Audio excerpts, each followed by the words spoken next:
Oh no! Where were you on the no delay? The good thing about mute fails on no delay is that they're fixed. God damn it!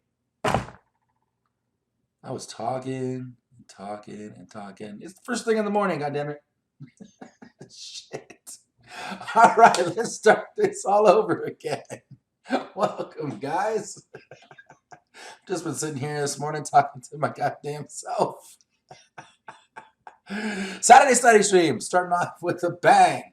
Marlon, thank you for pointing that out. Quark, what's up? I was giving away all the secrets too, all of them, all the secrets. So that's it, guys. It's been a good stream. We'll see you next Saturday. What I was saying is Saturday study session stream. We're starting to make these a regular thing. Gonna be me and Crazy Sixes as a team. This week, Crazy Sixes is the best man in a wedding, so he's not gonna make it. It's just gonna be us. We're gonna keep it nice and personal. But make sure you tune in on Saturdays for this. When Sixes is around, we do a little competition. My stream chat versus his stream chat. Whoever wins, whoever gets the most points, if I win, I go, Sixes comes into my chat, does a little giveaway.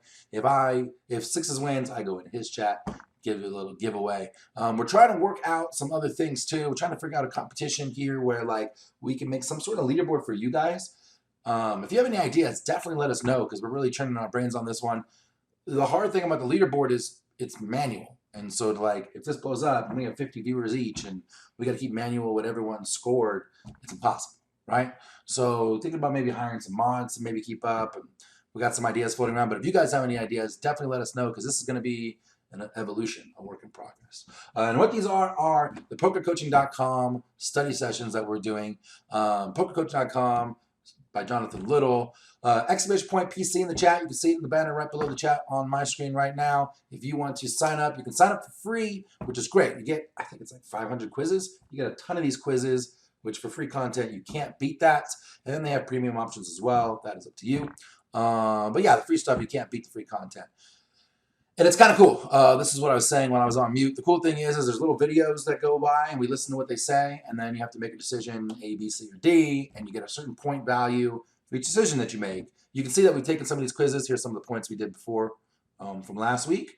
And the cool thing about it is they really make it interactive. It's kind of like a game. Like you get a big score on these quizzes, and then you use those points to buy other learning content, other study tools, and stuff like that. So super, super cool, and really, really fun way to learn. I really like the way it is. So exclamation points PC in the chat if you want to check that out. And let's kick off some quizzes, guys. What do you say? What do you say?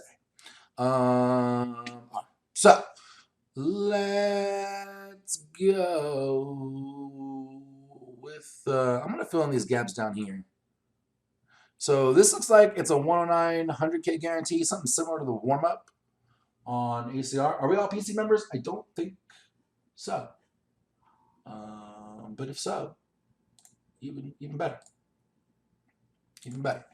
Cool. So this is, yeah, $109 buy-in, warm-up. This is a Jonathan Little quiz. So I am going to play the video. We'll see what he says, and then we'll make a decision.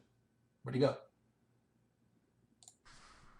Hey, everybody. So in this hand, you're in a Let me know if there's any volume problems. K guaranteed, very big major. You have Queen of Diamonds, 10 of Clubs, and it's been folded to you here on the cutoff. You don't... Well, I'll tell you. This guy is a regular. That's all you know is that he plays quite a bit. This is a reg, and we're not sure about this guy, and that's about all you know. And that's literally it. So you have 5501. Blinds are 60, 120. Pre-flop, do you want to fold, call, raise to 345, or raise to 420? All right, guys, what do you think? Folding the Queen 10 in the cutoff, just limping along, raising to 345, raising a little bigger to 420.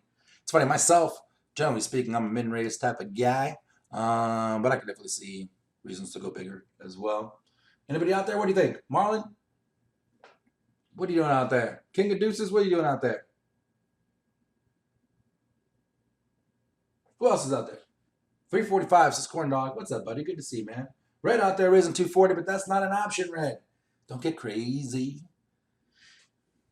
I'm raising 242 though. That's because you're a team toe guy, right?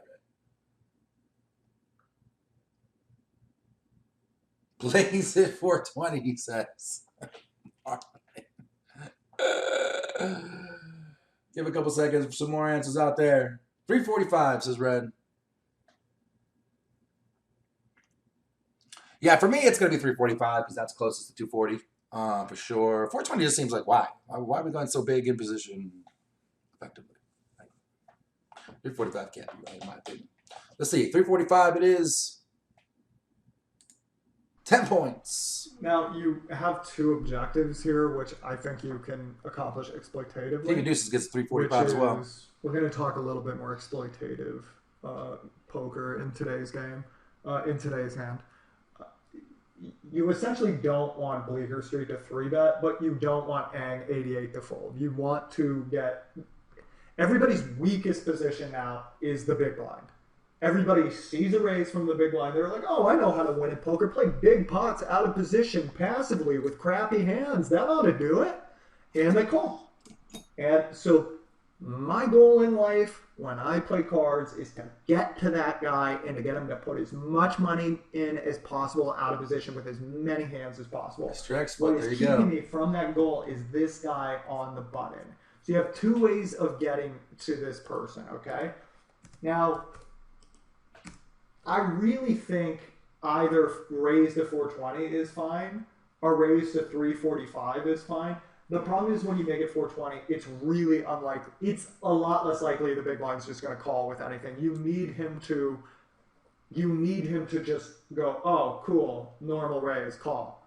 That's what you need. Now, 345 looks like a lot more. It's bigger than the standard 2.5x. People tend to, they hedge their bets a little bit here. Maybe if you made it 300 there, he's just got 750 chambered with his ace 10. When you make it 345, it's kind of hard to do the math. And a lot of guys will just go, oh, screw it, call. Excellent. Totally great. Free flop.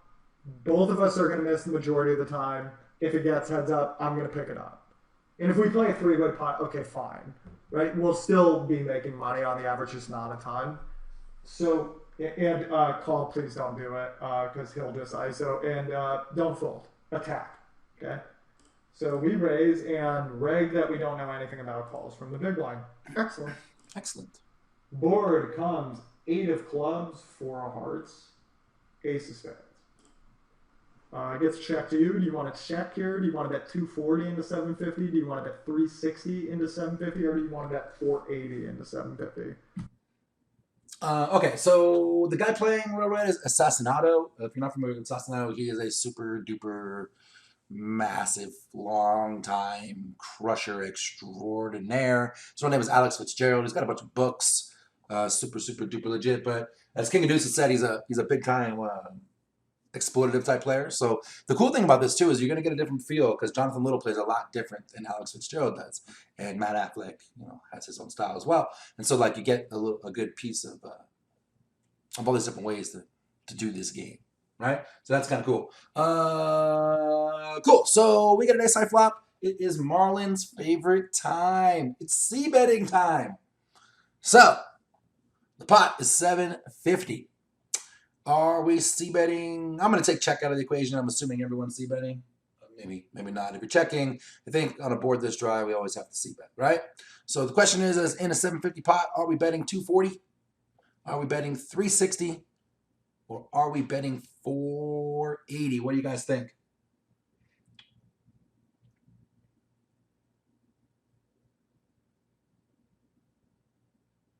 Crickets.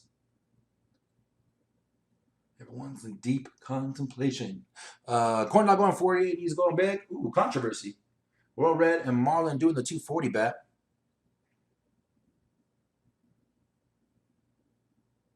King of Deuces, you out there? For me, I'm kind of conflicted, to be honest. I think 480 is too big. I think like he's got an ace or he doesn't, and so we can find out for cheaper. The problem with the 240 bet is that we're going to get called a lot in general, just because it's a small bet. So that kind of makes me lean a little toward 360. But I ain't going to lie, in game, I think I bet 240 more often than not. somewhere in the 240 range.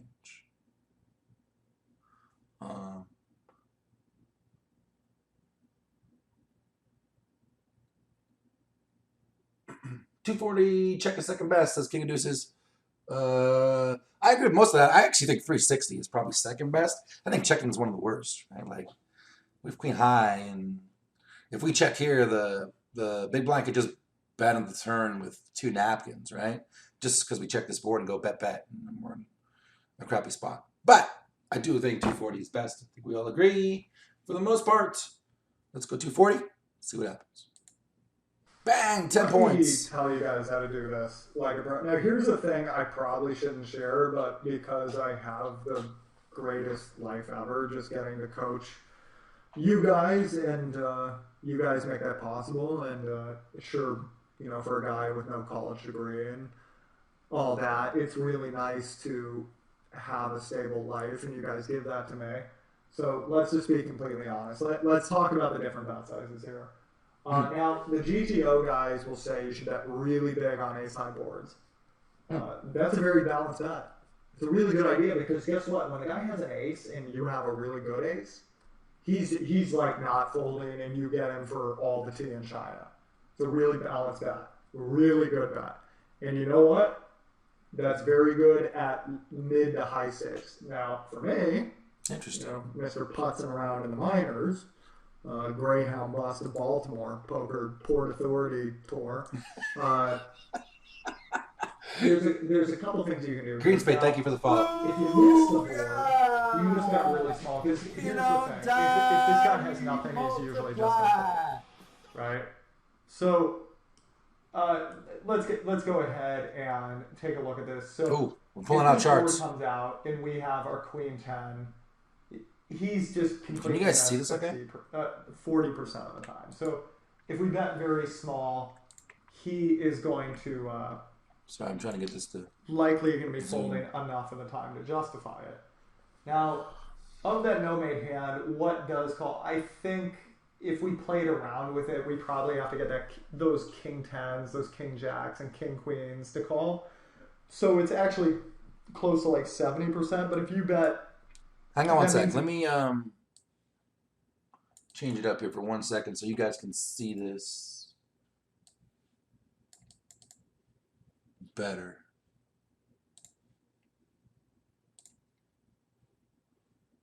How's that? He's folding 30% of the time. And then if you bet 25% of the pot, or if you bet a third of the pot, it needs to work 25% of the time. Obviously, the margins... I honestly think if you bet half pot, I don't think you get king, queen, king, jack to fold. So you're just on much more razor thin margins, which I don't really like. So I go for a very small bet. When should you use the big bet? 1, when you're trying to balance, and 2, just when you have an ace. Okay, let's talk about something. It's a little off topic here, but I think you guys should know it. You have going deep. Ace, queen here. Here's the thing. If he's got an 8, you're probably going to get a flop bet, and if you're very lucky, a turn bet, but probably not. And if he's got an ace, he is along for the ride. If you bet really big on this pot, your river bet is going to be infinitely bigger.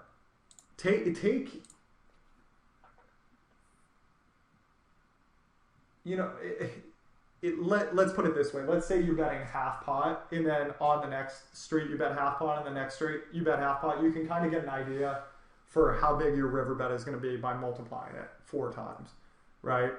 So if we bet let's say we bet 375 here, and he calls. Okay, great. Now there's 1,500 in the pot. So the turn is going to be we bet 750. He calls. So now there's 3,000 in the pot. So we bet 1,500 on the river. Okay, great. He calls.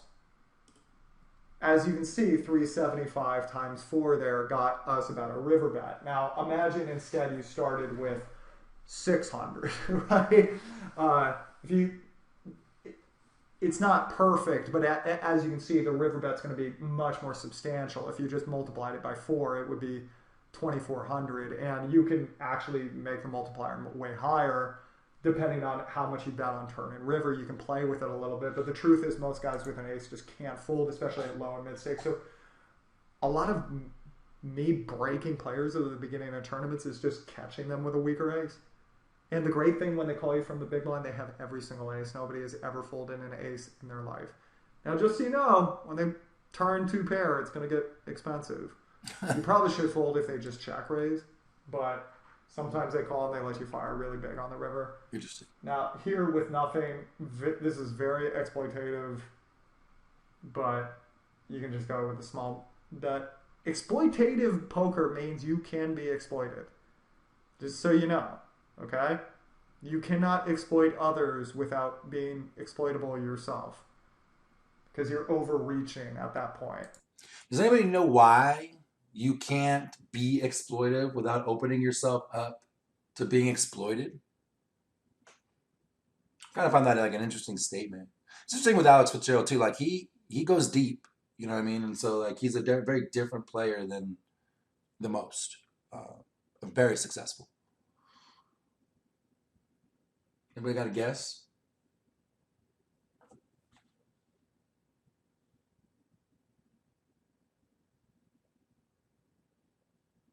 Give people a second.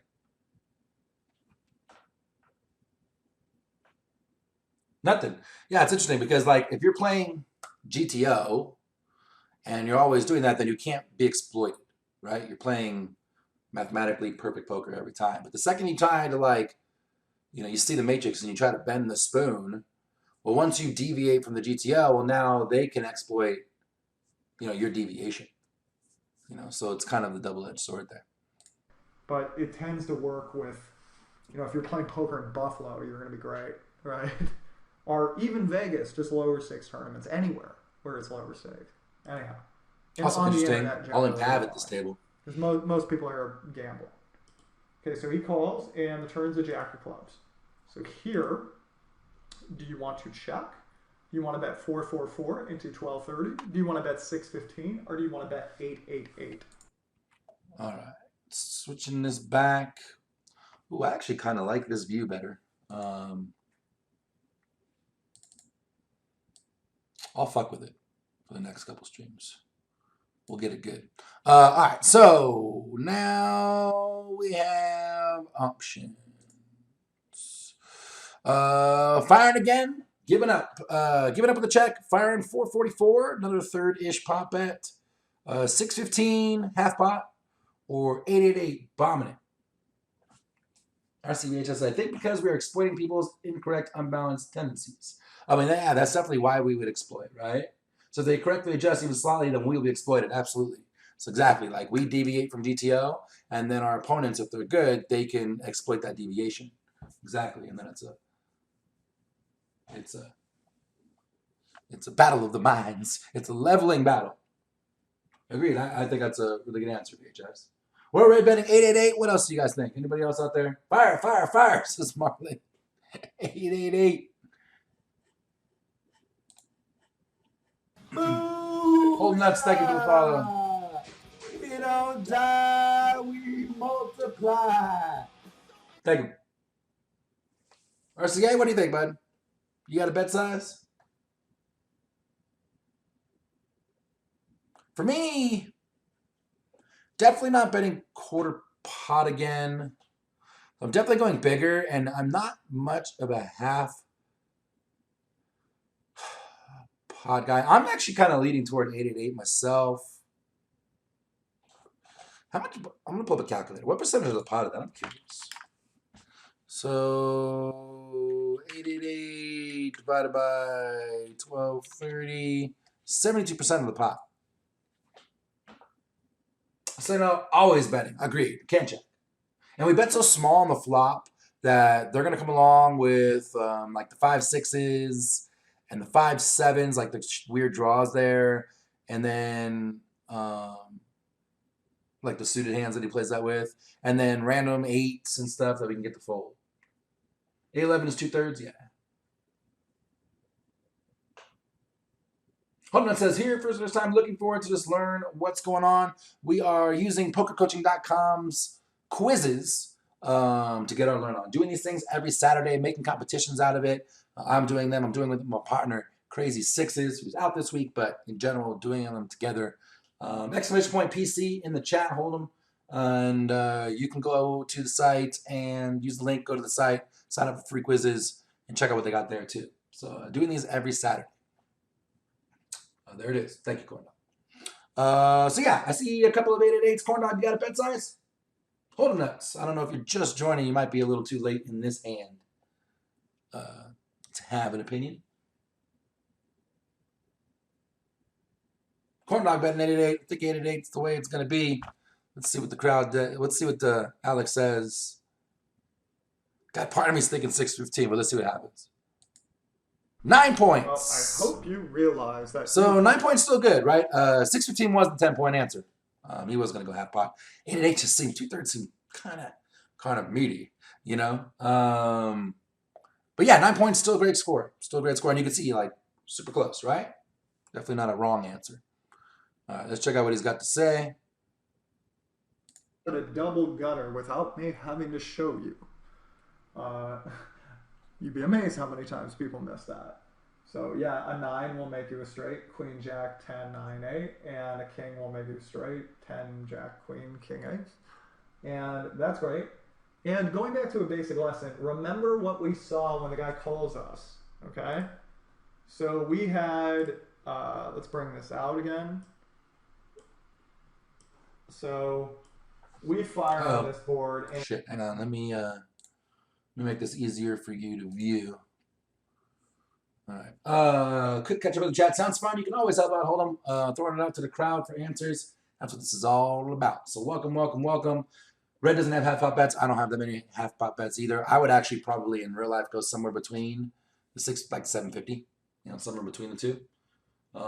Think they fold 8-8. They're folding 615. Absolutely, I agree. VHS.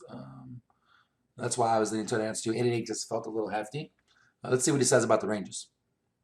And we think he slow plays everything on this drive board. So let's say he flats with a set and 2 pair and top pair and we pair and he calls with, we'll say with gutter balls, he does call. You know, kind of hard to see, but all right. Now let's go ahead and say he calls with the gut just to show you how this works, right? Well, this is his range now. We're going deep into Flopzilla. As you can see, about 80% or better is, well, look at it this way. 80% of the hands are better, are a pair or better, and about 8% of the hands are better, are 2 pair or better. So about 70% of those hands are pairs. So whenever you get to the turn and you think the guy has mostly pairs because you fired a C-bet and people like to fold their high cards and call with their pairs, you got to ask yourself, will this fold a pair? And in this case, I think you're okay on firing. An 8 or a 4 is not liking that jack. No, sir. And you got a little bit of an insurance policy in case things don't work out. You do hit the river some percentage of the time, but I think you can fire here, and you'll get a lot of folds out of an 8 or a 4, right? The ace is a very popular card for people to be raising with. The second time you fire, a lot of people are just going to go ahead and believe you, especially when there's an additional overcard there. You're obviously never folding an ace, and you do have that insurance policy. So with the open-ended, the double gutter, excuse me. So I think you should fire here. I think 615 looks the most value-y to a reg, but I think 888 is good as well. I don't really like betting 4-4-4 because that kind of prices in an 8 or a 4, and checking is just like, okay, I'm going to this. Well, how often do you miss that river? How often do you hit that river? Don't do the ×2 trick. Do you guys know how to do this? Do you guys know the ×2 trick? This took me a long time to learn. So count your outs, multiply by 2, and you get really 46 close. unseen cards here, so we figure we have 4 9s and 4 kings is out. If he's got an ace, 52 minus 6. so we have something around 16%. So 46 unseen cards. So out of those 46 unseen cards, let's say all 8, we won't even count the 9 of clubs and the king of clubs, we'll say are outs, right? Even though they complete the flush. So let's say 8 out of 46 cards are He's going to do the long way, though. So that's going to be about 17% of the time, which is, so if we said check, 16, it's like so it going, gets really yes, I miss 83% of the time on the river. Bring it on. That's why we should be a little careful about checking back open-ended straight draws when a lot of the pairs would be folding or double gutters. So we fire and he folds. Nice. You did find the 615. Sweet, guys. Not too Well, shabby. I hope you. Not too shabby. Get it together, man. So yeah, pretty good, guys. 10-10-9. Pretty good score. The 615 on the river. Totally makes sense. Marlon says, like the bigger bet because we get so much equity. The truth is we're trying to get it like an 8 to fold. We kind of talked about this late last night, Marlon, when we were hanging out. We get an 8 to fold. And then there's random crap to fold for less. Right? 615. Just kind of 8 is hefty. And like I said, in game, I think I would go somewhere in between. Somewhere in the 750 range, personally. Which is kind of the same idea. Yeah, there we go. Quiz completed. 29 points. Pretty good one, guys. 29 out of 30. Next, we want tournaments, not cash games. And this is going to be a Matt Affleck hand. I think this is my weak spot, barreling the turn, especially because nobody seems to fold a turn after calling the flop. I would actually say you'd be a little surprised. Sometimes you're definitely going to kind of like live by the sword and die by the sword for sure. But I think a lot of people know that like everybody c-bets all the time. And so I think we get floated a lot. But it's really hard if you have an 8 there or you get some sort of gut shot or some random shit that like they can call 2 barrels, right? For sure. I think it's some assassin on videos. He says fold turn c-bet around 30%. I'm not sure about that. I haven't seen too many of his videos myself. And that might be true. I have no idea. I'm trying to think like my turn c-bet is something around 50-some%, maybe a little less. If I had to guess without looking right now. I've had a lot of double barrels myself. Good bluff cards, pick up semi-bluffs, things like that. Let's see if we find any spots like that here. Yeah, it depends on the board a lot, right? Like you have a queen high board, a king or an ace come on the turn, like you should always be barreling that.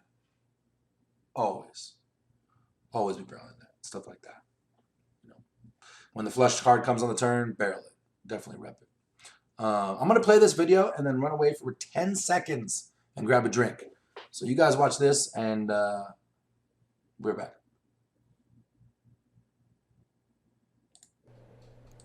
All right, we're still in this Venetian 1600 main event. In this hand, we have Queen 6 of clubs in the big blind. The button's going to open to 800. We're playing 100 big blinds effective. The small blind, very weak player, calls. Should we fold, call, raise 2400, or raise 3600? While I'm running and getting a drink real quick, you guys put in your answer, fold, call, 2400 or 3600.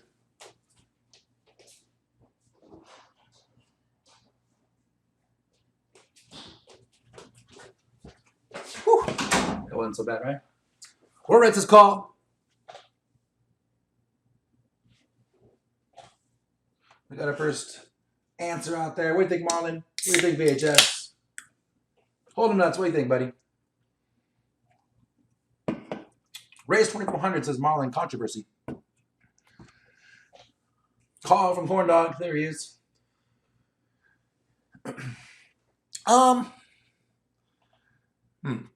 I know that right now for me, 2400 says hold 'em nuts. I can definitely see an argument to 3-betting this.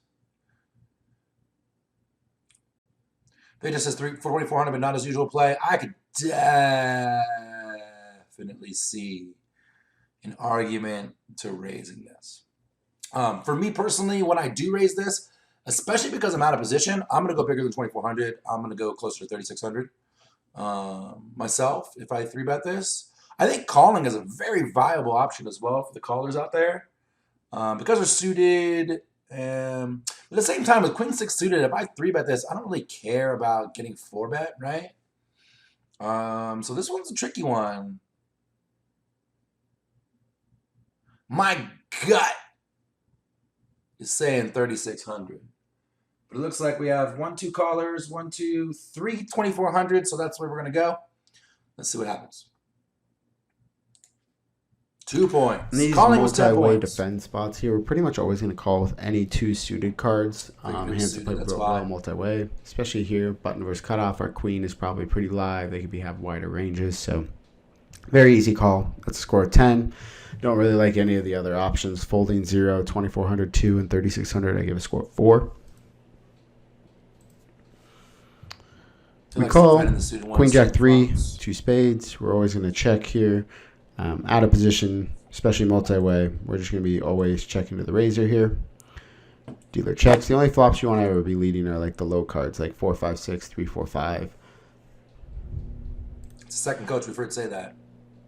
Turn is a 3, and the weak player leads out for 1,200. Should we fold, call, raise to 3,000, or re-raise to 4,500? What do you guys think? Giving up a top pair, flattening, seeing a river, putting some heat on it with 3,000, or putting some super heat on there with 4,500. Where are you guys at? What do you think, BHS? 3,000 says Corn Dog. Call, Big Rude Dog in the house. Welcome, welcome, welcome.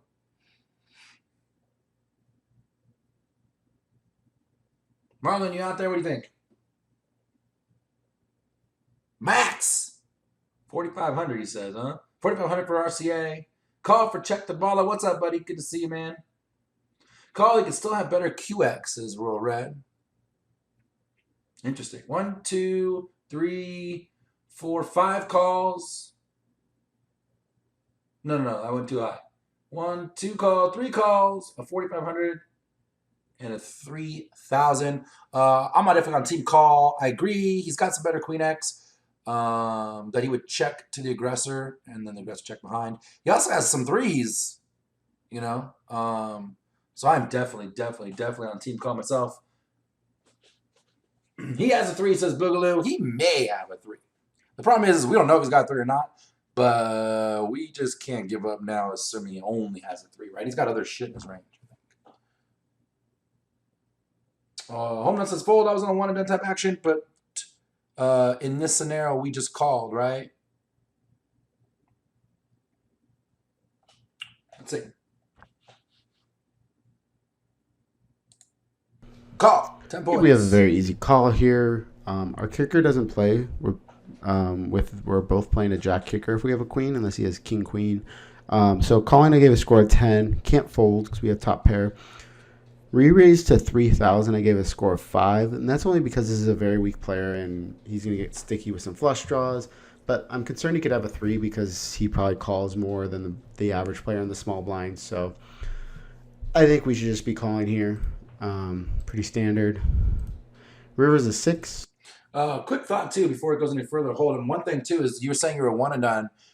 If we have a queen 6 on a queen jack 3 board with 2 spades, just a thought that I had is we should never be, if we're the aggressor and we're in position, or, all that kind of stuff, we should never be c-betting that board with a queen 6 because, again, our villain has all the better queens and a bunch of draws that are going to check raise us and make it super duper sticky.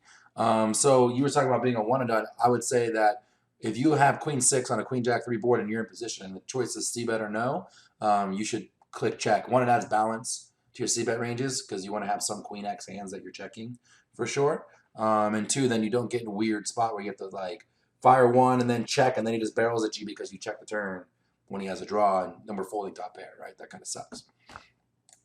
And now he leads with 3,000 into 5,100. Should we fold, call, re-raise to 7,500, or re-raise to 12,000? Interesting against a very bad player. Are we giving up? Do we just call 7,500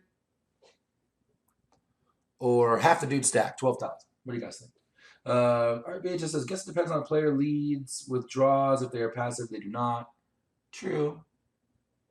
On this server, I just call a good majority of the time, but a raise to get repopped is sick, says the Bala. Just call here, says Red. Re-raise, says Marlon. What size, Marlon?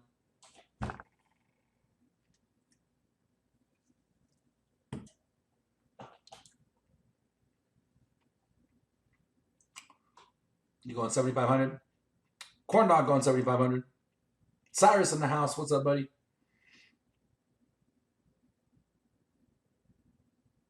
Like I said, got 3 folds, says Boogaloo. He's sticking to it. He's got a 3. Running for your life. Call me still in sales. Some 3 says Big Red Dog. Call somebody just. I agree, call. No reason to raise here at all. Sometimes he's got a 3. Sometimes he definitely has a 3. But we beat all other queen hands now, which is great. And it's going to have some misdraws and things too. So I think calling is the only option myself. Let's see if Boogaloo got away from it.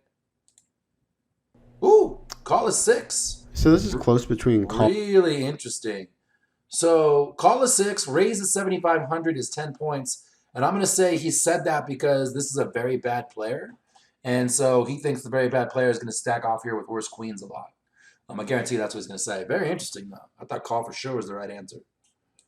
All in raise to 7,500, I think. And because this is a very bad player, and bad players normally don't fold very much, they always like to put you on the kind of the missed flush draw. And the 6 is kind of a brick. It doesn't look like the 6 should improve us at all. We have a very disguised 2 pair, and we beat all his other queens now.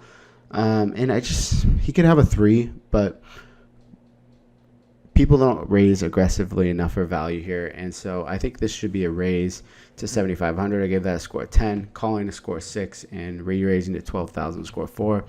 I just think if he had a 3, he would probably size up a bit more. Fair. I just call, which I don't like. I think I should be making it 7,500. It doesn't show this player had king queen, so I know I would 100% got the extra value there. So just don't be afraid to get greedy for value. You should definitely be getting greedy with your value bets. People aren't greedy enough. I just didn't realize he made 2 pair on the river. Booyah from Marlin. Getting it in there. 7,500 gold star for Corn Dog in the house. Nice one, guys. Yeah, he was exploring the very weak player. I wonder what he does against. So greed is good. Yeah, I mean, greed is definitely good against the weak players, right? Because they're going to pay you off incorrectly. For sure. For sure. Boogaloo says, oops. Fear and the Reaper. I mean, we all kind of feared the Reaper a little bit too, Boogaloo. That's why we called and didn't raise. But I can definitely see the argument. Now, here's the question is like, if you're playing a good player, not a very bad player, right? Do you still raise it? That's a good question mark. I don't have a direct line to Matt. Soon. We should ask. Sometimes it's just your time to die. That's definitely true. Sick if you do that, like if you bet 7,500 and he comes over the top. Super sick. Super sick. Cool, guys. 2 quizzes down. We got worked on this one a bit. Back to quizzes.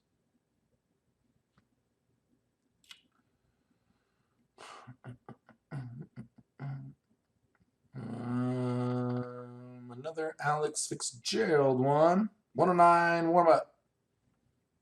The good player does not play it the same way, so different play style with the same cards. Would a good player lead out? I think a good player may lead out with a 3. But I do agree that they should, when we call, they should size up on the river. Because I think, if I remember correctly in the hand, it checked on the flop, right? What? Oh. What was that? Thanks for the sub, Chuck the Ball. I appreciate you, buddy. I believe it was checked around on the flop. The OG Razor didn't c-bet, right? So if I had a 3 there, I would definitely lead out. Because since there was no c-bet on the flop, I wouldn't expect there to be a double barrel that I could check raise. For that reason. Chuck. Coming out and flexing them toes. What did he have in the hole? Our villain had king queen. All right, guys. Let's kick this hand off and see what goes down. Okay, guys, in this hand, you are in a 109, $100,000 guaranteed. The hand is King of Diamonds, 6 of Diamonds. It gets folded to you on the button. Here, do you, with your 5,840 stack, 3060, you don't know anything about these two opponents. It's one of the first few hands of the tournament. Do you want to fold? Do you want to raise to 127? Do you want to raise to 157? Or do you want to raise to 173?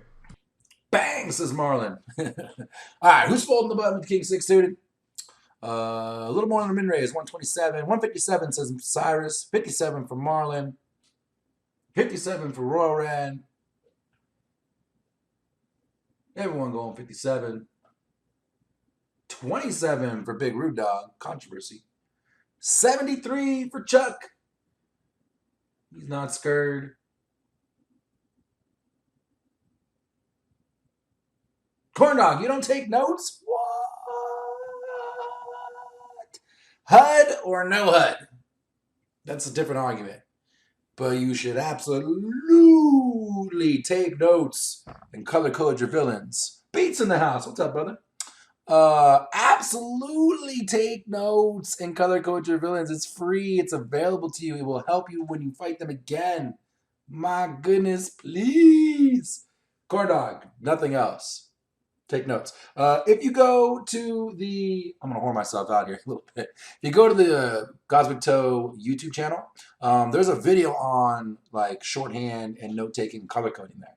I think that would be really beneficial to you, Corn Dog, because you do pretty well. But like notes and color coding, a must. Even if you have a HUD, must. All right, let me catch up with the chat here. What's going on? Holden Nut says 73. Chuck the Ball says 73. 57 for Corn Dog. 73 for RCVHS.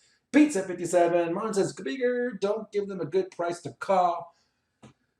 KY Hump says 33. Calmer than you are. 32. What? Wait. There is no 33 and 32. You guys are going off the scale. Where's that? YouTube? Yes. I will put the link. Also, guys, matter of fact, it should be, let's see if this works. YouTube. There we go. There's the YouTube channel right there. Also, we post all of these streams up on the YouTube channel as well. So if you ever want to go back and review them, you can do that. So there we go. All in, says Red. You guys are going off the rail. Off the goddamn rail.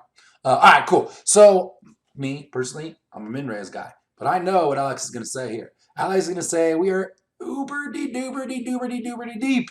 And so he's going to go exploitative on that level. And he's going to raise to 173 is what I think. It looks like, I'm trying to see, most people went 57. Let's see. 1, 2, 3, 4, 5 57s. 1, 2, 3, 73. So we're going 57, but I think it's 73. Let's find out. 8 points for 57. 73 was 10 points. Hold them. Generally, the bigger the pots you play in position, the better. Your hand is... Honestly, I don't like this hand that much. A lot of people think this is gold, but it is good enough to open most of the time, right? Unless... Since these guys are unknowns, you should probably open. Now, 90% of the time I'm opening there. Maybe 10% of the time I'm playing against cyborgs, and I just don't see the point. Now they're going to 3-bet me constantly, so I might as well just open King 10 for value and raise when I flop the 10, because they would never think I was raising with one pair. But anyway, I digress. I digress. So here, I would... make it 173 because I think that's the most the big blind is going to call you without thinking. And I also think if you make it 120, it's really likely this guy calls, that guy calls. Now you have a multi-way pot. Multi-way pots are death. You have to hit something to win a multi-way pot. Heads up, bigger pots, in position, superior hand. That's what you want. Most likely the way to get that is 173. So we raise, and we got the big blind to call. Yay. Cool. Complete unknown. And we get this board. So on this board, do you want to check? He checks, sorry. On this board, do you want to check? Do you want to bet 94 into 376? Do you want to bet 194 into 376? Or do you want to bet 294 into 376? Decision time. Decision time. Decision time. Mickey, what's up, buddy? Good to see you. Holden Nut says, did it be 180 at 3 times the blinds? I think it depends. There's a few different strategies. I'm a really active player in general. I like to min raise because I double barrel a lot. I check raise a lot. I'm gonna dip, duck, and dive, and so I min raise to give myself a lot of maneuverability to do that. But I do 100% know there's some other strategies out there which are 100% viable and good, where guys like Alex here will bet bigger when they're super deep, and then as the tournament goes on and stacks get shorter, that 2.8 or so, 3x is fine. I don't think we could go more than 3x in position. Out of position, more than 3x, usually is a raise, right? Makes sense. But they go bigger, and then as the tournaments and the blinds go up, they effectively work their way down to a min raise, by late game tournament. So here, C-bet 194 or check, says Cyrus. Never checking here. 294, says the C-bet king, Mr. Marlin. Beats with 294. 194, he calls any ace, any jack, no matter how big you make it. So 194 gets the job done. Money four is half pot. Sounds good for nuts. 94, 94, 94, 94, 94, 94, 94. So this is interesting. I am not sure what check him up. Go ahead and exploit me, says VHS. I am on team VHS personally. That's how I would play this too. I think this is super wet board. I agree that ace never folding, jack never folding, spades are wicked. Although if I bet this and a spade comes on the turn, I'm going to bluff it and rep the spades and try and get a jack to fold. Personally, I would definitely be checking. Looks like the vast majority are the 194 guys, so we're going to go with that bet. But again, this is a super wet board. The one argument for the bet is that this is a big blind defending range, and so the big blind defending range should be wider. But the counter argument to that argument is that we sized up, which should narrow their range, and they shouldn't be calling with as much of like the queen eights and stuff like that. You know what I mean? Which I guess we're ahead of anyways, but they can make our lives kind of hard if we check and they start barreling. So there. So I would go check, but since everyone went 194, that's where we're going to go. Let's check it out. 5 points. So best answer, 94. Every option sucks. Super here. small. Now, something I want to make sure you guys are not misconstruing is I told you when you 3-bet somebody and there's a board with 2 cards, 9 or higher, be very careful about c-betting that board. That is not the case when the big blind flats you because the big blind has a much wider range, obviously. In this case, because it's the beginning of the tournament, I think this guy has damn near anything just because nobody folds their big blind anymore. So we can be a little bit more down bet because he's really trying to get jump to fold and everything else is calling him out with our c-bet. Now, that being said, this is one of the all-time worst boards. This is almost, in my notes, I have what I call cutoff boards, or like cutoff points. It's like, this is the point, you can push it up to this point and no more, right? And it's good to know those because then you can, you can, when obviously something's further beyond that, you can let it go. So what I mean by that is, pretty much if you bet anything out there, I don't think 10-8 is folding. I think if you bet, I really hate if you bet 190, 290, 194, 294 there, because I don't think 10-8 is folding, period. I think if you bet 10-8 not folding, I think period? if you bet 2/3 pot, maybe you get the gut shots to fold, but that's not enough because I don't think any pair is folding.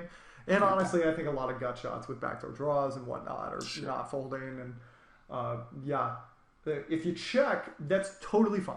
You can just say, this is a terrible board. I'm done. The absolute, I think the slightly better option is 94. And let me show you why that is. So we bet, let me hold out my calculator. So we bet 94 into 470, and that needs to work 20% of the time. So what we have now, we can just get a breakdown of, let's say he's calling out of the big blind with this. He's going deep. Hang on. And I really think he's probably wider than that. But let's say it's this.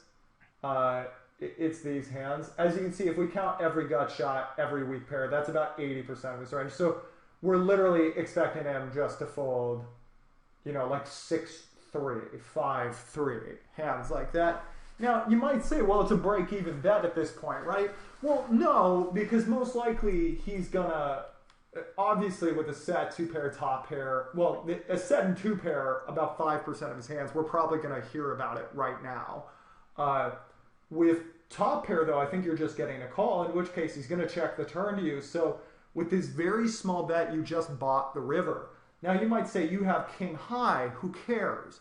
Well, that's actually a pretty big deal right now when your guy's 18% of his range is gut shots that he's calling with on the board. And obviously you don't win versus king queen or king 10, but you do win versus queen 10, 10-9, 10-8, 9-8, 10-9, 10-8.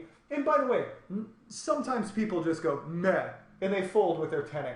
Now you have a very profitable C bet on the flop, right? So there's a lot of good things. I think generally when you open the button and the big blind calls you, you should be finding reasons to bet. But you need good reasons to bet, because if you just bet, now let's say we bet half pot here, well, that bet needs to work 33% of the time. He's defending 80% of the time. So I really don't think you get him to fold a gut shot. I really don't. So your bet that needs to work 33% of the time now works 20. That's not good, right? So it's a fine line between lighting money on fire when you see bet on a bad board and checking, giving away the pot when you actually do have some equity if he calls. So let's say he check raises his sets and 2 pairs and he calls with everything else. So we would actually have 21% equity versus that range. Now, he probably check raises some pairs and draws and stuff though. So he calls, and we get to the turn, which is the 4 of hearts. So here he checks to you again. Do you want to check? Do you want to bet 194 into 564? Do you want to bet 333 into 564, or do you want to bet 477 into 564? All right, guys, time to figure out what's next. So we find a little baby one and done and checking. Following through with 194, another small bet. 333, which is probably somewhere around 60%, but too lazy to do the math. Or 477. What do you guys think? 564. No.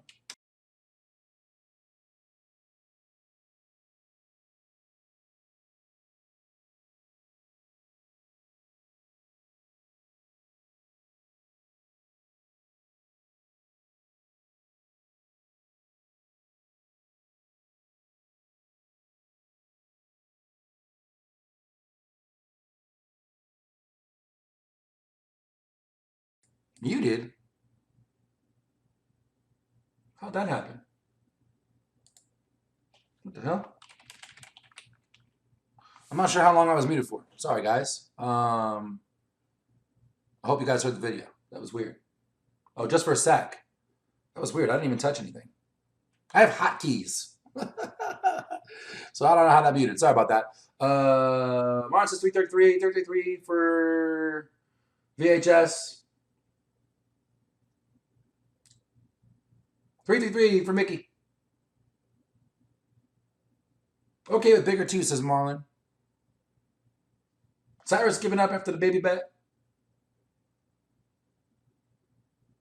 Well, this is one of those weird things for me where, like, I think I would check flop, and I bet you that was 9 points because he did say that was a totally fine option. He said this is like the nut worst board that he's actually going to see bet on, and I think, man, that's ballsy. But I do agree, like he said, he's got some range that we're actually beating.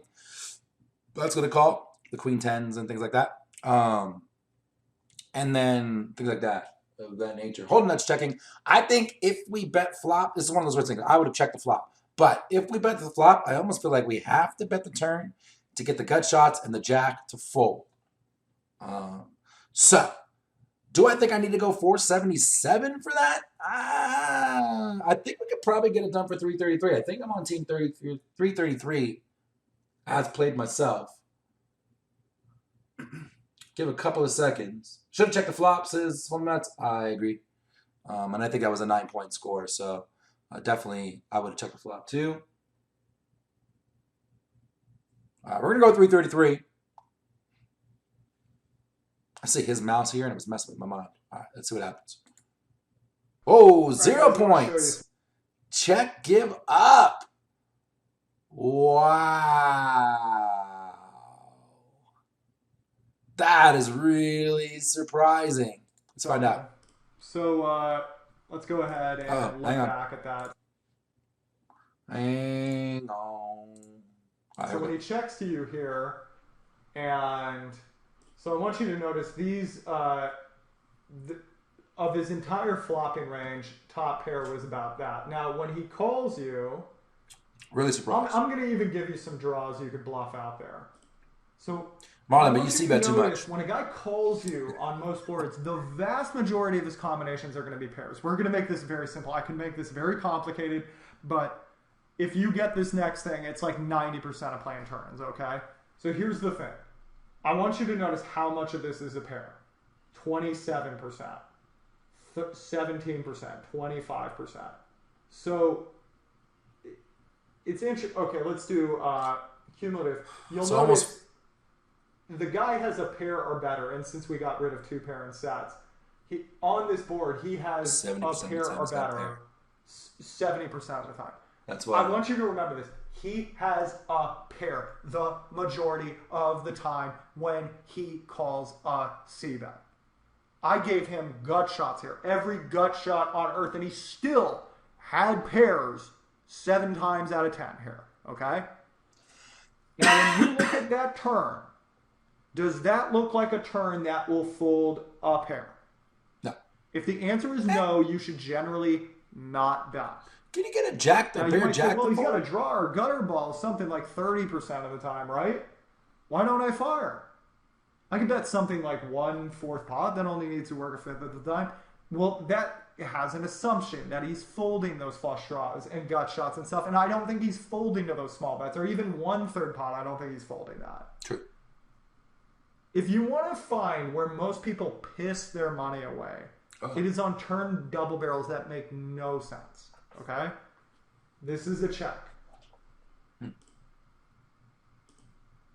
The river is the 8 of diamonds. He's going to check. So, because you're still not getting any you can see what that means. pairs to fold. And you're all big boys and girls. He checks. You beat all the gut shots. Do you want to check? Do you want to bet 194? Except for 9-10, which got there. Do you want to bet 3-3-3, or do you want to bet 4-7-7? It's got to be a check. I say check. Votes 194, 333, 447. What do you guys say? We have king high. We need to bet because we have no showdown value. We need to bet to get a jack or 7 to fold. What's with him talking like Kirk? You think he talks like Captain Kirk? Check, please. You have to check the river. It's my best like Captain Kirk impersonation. Didn't sound too bad on this end of the screen. Court talk checking. Cyrus checking.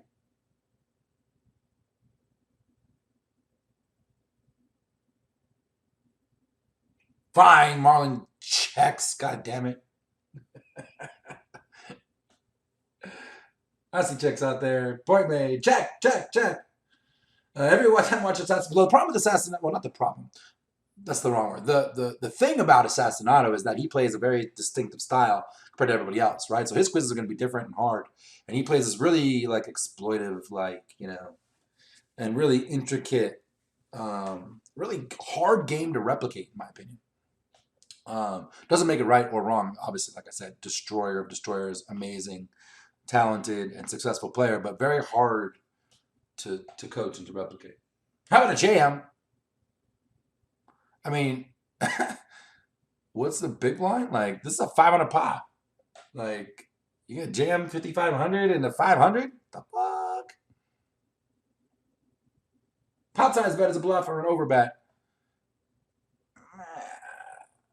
Wait, JL would be different with his quiz? Absolutely. That's why it's fun to take all the different coaches, right? Because you pick up a little bit from everybody. Marlon, I like the way you think, but that's cost me in the past. Jam's fun, not realistic.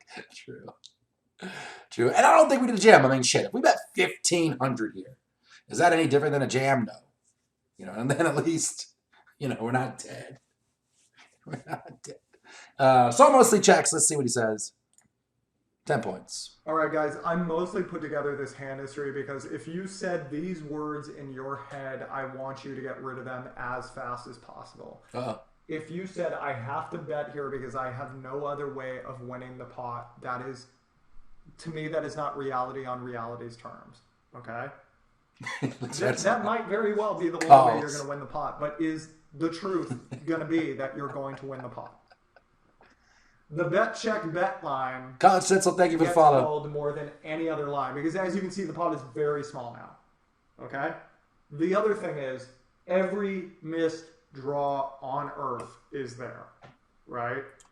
So if he's got 7-6, he's not going anywhere because he might have a spade draw. And I mean, hell, it only cost him 200 of his Monopoly money to call, right?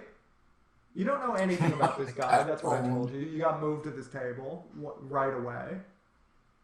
You don't know how he got those chips, but he's got a lot of chips early in the tournament. Maybe he wants to play ball. It's a check. It's funny because a lot of guys will fire that turn because they'll go, oh, sweet, all the flush draws in the gut shots missed. And if you total up throughout the year all the turn bets you give away, and sometimes I do that when I do database reviews. I highlight turn continuation bet high card, and I make them watch it 100 times. It doesn't work, or 80 times out of 100 it doesn't work. Especially when you check turn. And grown men want to cry because they just look at all the money they've wasted, right? And like I don't think this is the best way to play this hand, but if we had gone bet on this flop, that makes more sense than bet, check turn, and then bet. Because when we have an ace, we should be like never checking the turn, right? So for that reason, it's easier to pick off the river bluffs, especially. The sad thing is that doesn't need to happen because the truth is most of the time, especially when a big blind calling range like that wide of a range calls you on the flop, and you're pretty likely got rid of all the just really crappy pairs, high cards. Most of the time, it's just pairs. It's just pairs. So you look at the turn card. Is that going to fold a pair? If the answer is no, most of the time, it's a check. That is not absolutely perfect, but that will destroy low and mid stakes hands. Right? Okay. Hope you enjoyed this one, guys. Here's my check. Here's his hand, by the way. So yeah, I mean, we might have been able to go bet turn and get that to fold, which is an interesting argument. But VHS says the reason I don't bet the flop is something Assassino says a lot. And the next street is likely think about that street, think through the hand. I agree 100%. We were talking about this last night when I was playing and streaming. Is that like for me, I kind of have a little bit of a system, similar to Assassinato, different system a little bit, but same type of thing. That like generally speaking, like I already know what I'm going to do on if I have X hand and Y flop comes. I already know what I'm going to do, whether it's check, bet, give up, whatever it is. And then when I make an action, whatever my villain does, like I already know how I'm going to react to that action. And then I already know what I'm going to do on X, Y, and Z turns and 1, 2, and 3 flops and rivers and stuff. So, and sometimes I'll deviate if something changes down the hand. But for the most part, I kind of already have a plan. So I definitely think that is a really important thing to do, BHS. And a big reason why I wouldn't have seen bet this flop, kind of something you were alluding to, is that when this flop, we get called a ton, I agree, and we're very likely to get called. And then all the good cards on the turn that are, quote, bluffing cards for me are very good for our opponent when they call the flop as well. What's up, Jeff? So, for example, a spade, a queen, a 10, and even a king isn't a great card. A king I would be checking and not betting because now we have showdown value against a jack. But all those cards, not the greatest, right? And very likely. King, queen, 10, spade, a jack, not great. An ace, okay.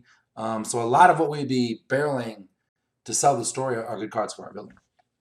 Cool. I appreciate you, Jeff. Thanks for stopping by, buddy. Home that says, check immediately, puts a flag up, almost like a surrender right there.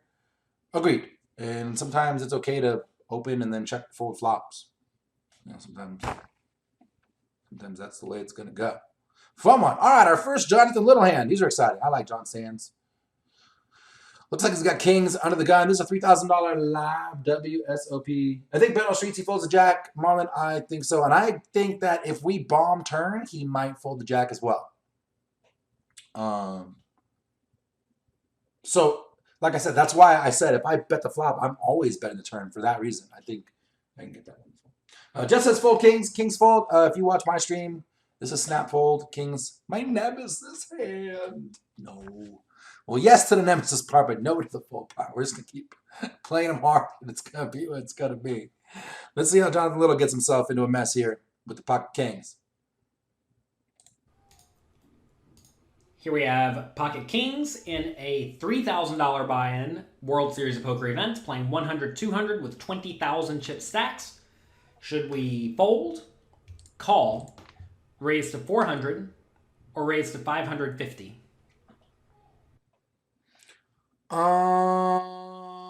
Looks like we're 100 bigs deep.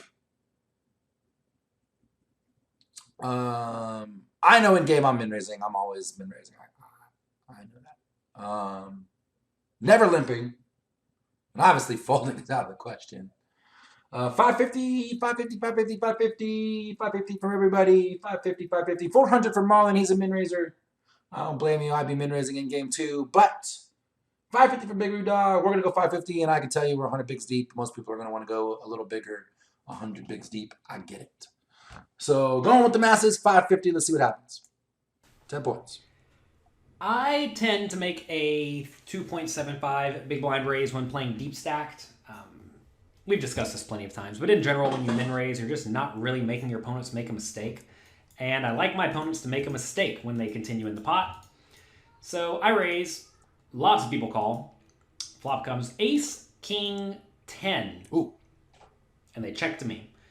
Should we check, bet 1,300, bet 2,600, or bet 3,900? All right, here we are. Good flop, bad flop. Min raise lets everyone in cheap, true.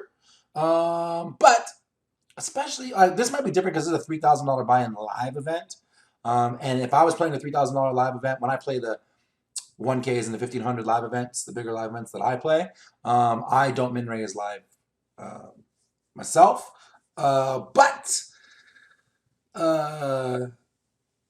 yeah, so I could definitely see that. But online, I'm min raising because people are going to misplay. I'm better than the table most of the time, and I'm going to be sticky and moving and diving on the flop. So I give myself a lot of room to that. But so there you go. 26 and 26 and 26. Ugly flop. Never check. Wet ass forward. 3,900 says Marlon.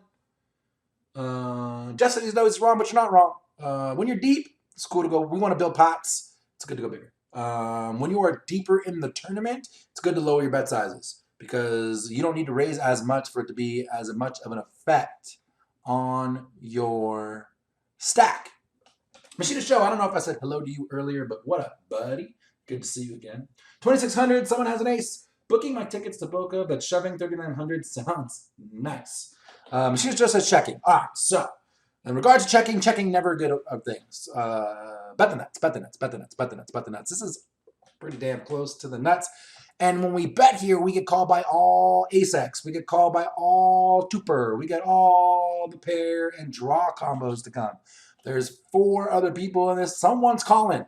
So betting 100%. No one said 1,300. I love it because anyone who's calling is calling for way more than that. So now the question becomes 2,600 or 3,900, and I'm slightly conflicted. I know in-game 100%.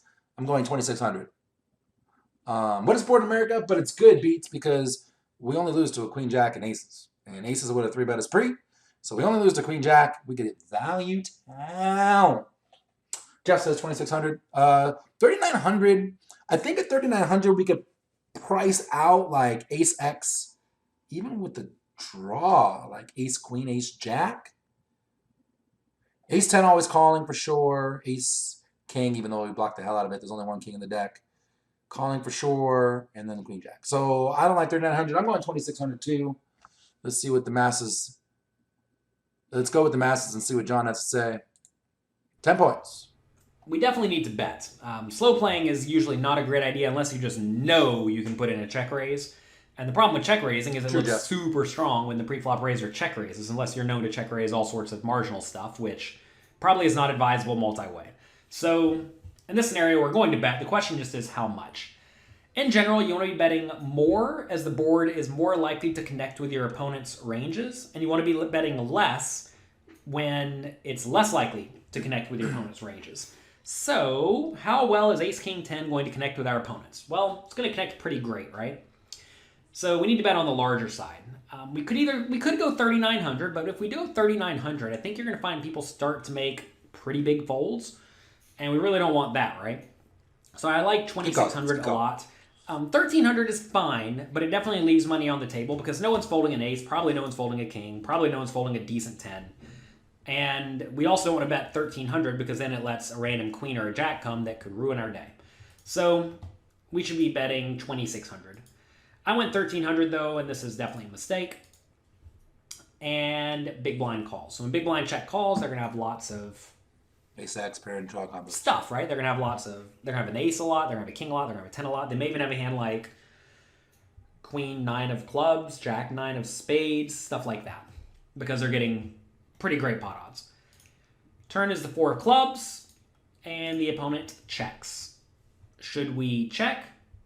Bet 1,200, bet 2,800, or bet 5,000? They see 300, and that not so narrows the range of what I would have. Yeah, I mean, you're betting the 4 players that big. And if you're Jonathan Little, people know who you are. You're not like a scared player, right? So that's true. And like he said, like you start to scare away the ace-X hands, right? Mickey betting 5,000, Cyrus 28, Jeff 5,000. Never check, says Marlon. I agree with never check. 1,200, I agree, way too small. So 2,800 or 5K. 2,800.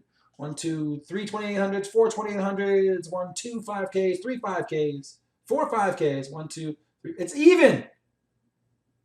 It's dead even. For me, I think 2,800 is the right bet. Because at 5K, again, we price out the ace. Bet, huge. Ace goes away. So I would say 2,800. 1, 2, 3, 4, 5 to 1, 2, 3, 4. 2,800 it is. Let's see what happens. 10 points. This is definitely a situation where we can bet again, and we should be betting again. There's no point in slow playing whatsoever, because when you slow play, you just let your opponent get there cheaply, and when they happen to have a good hand, like, say, ace-4, well, they would have put in all of their money if we just simply bet, Thank right? you, brother. So we really Jeff want with to the gift. continue Thank you, betting man. and getting money in the pot. Pot's 5,500, and if we knew somehow the opponent's range was something like ace-jack and better, we would bet 5,000. The problem, though, is that we're against the big blind opponent, whose range is definitely wider than the other players, given we call it pre-flop right, and he was closing the action on the flop. So this player's range is going to be far weaker than if, say, we bet and then the low jack called, because then the low jack has to have something pretty good. So if we were against the low jack in this scenario, I'd be betting 5,000. But because we're against the big blind in this scenario, I think we want to bet closer to 2,800. So that is what we do. I do not expect an ace to fold here. That's what we're trying to get called by. If we did bet 5,000 though, and he had ace-3 offsuit, he should definitely fold. See? But he calls 2,800, which is great. And on the river, the club comes in. It is worth mentioning we do lose to queen jack. Some people are deathly afraid of queen jack. Get over that. On the river, should we check, bet 3,800, bet 7,800, or go all in? Jeff says, what? I'm sorry. Marlon's name is Jeff. Marlon says, why not make a bigger bet here to charge to the flush draw? Because at 5K, the flush draw should still be folding. And you have the king clubs in your hand. You know, so, and it's backdoor. So I think those are all reasons why. Jeff mentioned backdoor flush. 7,800 means as soon as Joe. 7,800, about half your stack. What do you guys think? Jeff 7,800.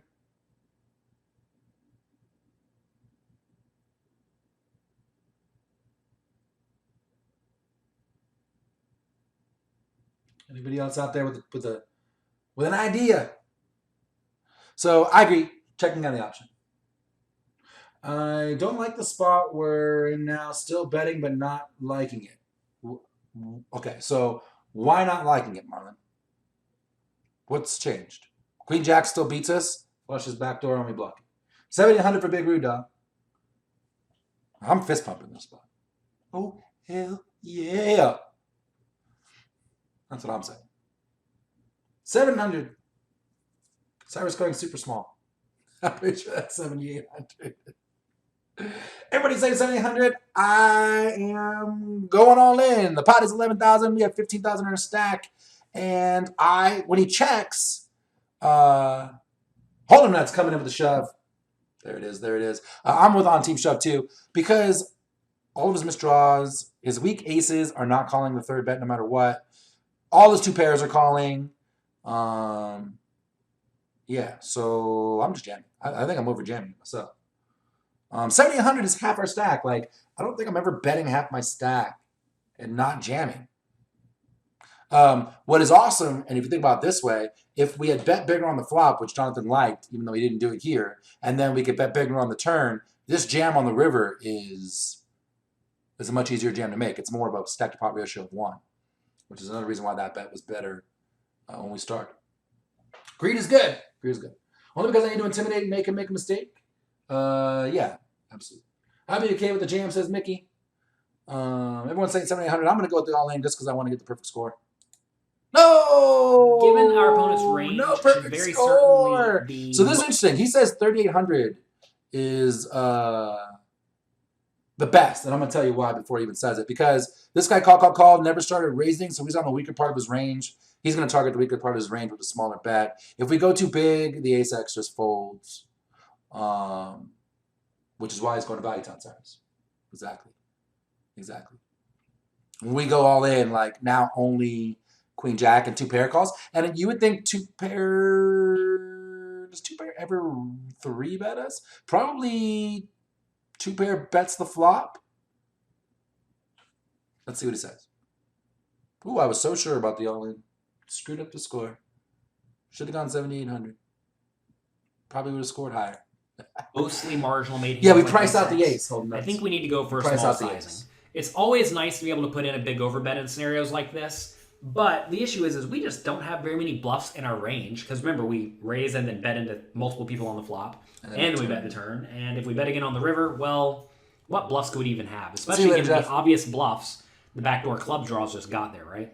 So it's really, really, really hard for me to have many bluffs. And when it's hard for you to have many bluffs, as unfortunate as it is, you often want to go for a small bet sizing unless you just know your opponent's range is really strong. And if your opponent's good and their range is strong and they realize you're still blasting it, well, you must have a really good hand, right? So in this scenario, we are definitely going to use a small size of 3,800. Makes sense. As we bet bigger, I think it's just worse. Unless somehow you can look and tell your opponent just has pocket 10s or something and is never folding. But so often here, your opponent's going to have a marginal made hand, and that combined with the fact that my range contains almost no bluffs means that we should use a small sizing. Makes sense. I do bet 3,800, and now What? the opponent check raises all in. Wow. Should we fold or should we call? What? Calling all day. I don't see myself folding. Ministerial snap call. Can you fold here, says Mickey? Like, what? Snap call, says Oldham. We are so at the top of our range. We blocked the flush. It's only Queen Jack. Snap fold, says Marlon. Ace 10 would not do that. Ace 10 checks or flats the river for showdown value. Ace King, there's only 1 king in the deck. Call and close your eyes, says Chuck. What?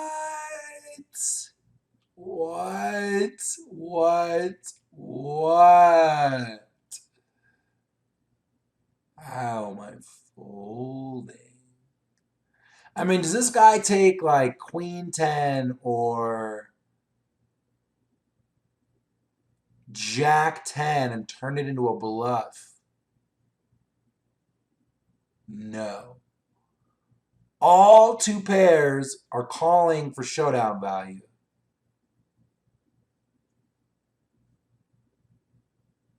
I'm never folding. Rude Dog's folding, but fuck, where are the bluffs?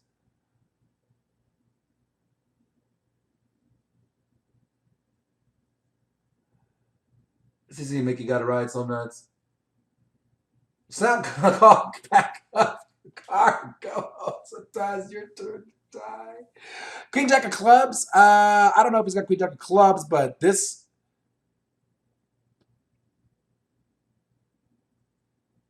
set of tens is the only thing I could think of.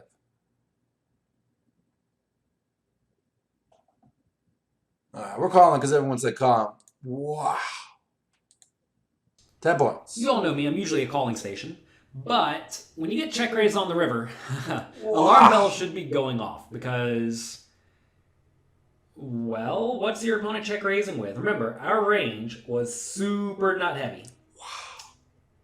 Set of tens. So, for the opponent to raise, they pretty much have to have the nuts. So what are the nuts? Would the opponent check raise in this scenario with pocket tens? Maybe. Would they check raise with ace 10, ace 4, or ace 9? Maybe if they're bad. Wouldn't he raise the turn with Queen Jack?